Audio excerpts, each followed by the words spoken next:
To start, slide the locking plate onto the back of the profile, saving it for later.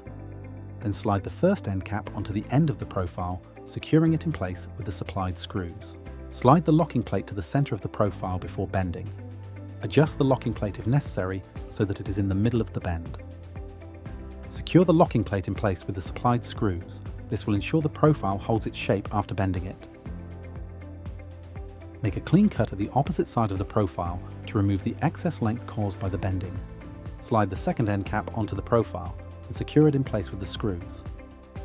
Drill through the larger hole on the end cap, creating a space for the LED strip wires to feed through. Install the LED strip into the profile, then press the diffuser into place securely. Slide the mounting plate onto the base locking screw and rotate the plate along the curved edge to lock it into position. Secure the plate with the screws.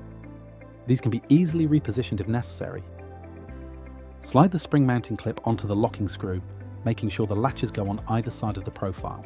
Screw the locking square into place tightly on top of the spring mounting clip. This will hold the clip in place firmly. Next, measure and cut the blackout rubber strip to fill in the gaps between the plates on the back of the profile. This will prevent any light from leaking out of the base of the profile.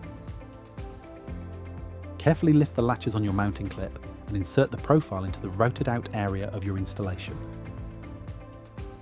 Once the latches on the clips are released, they will snap into position, securely holding the profile in place in your ceiling.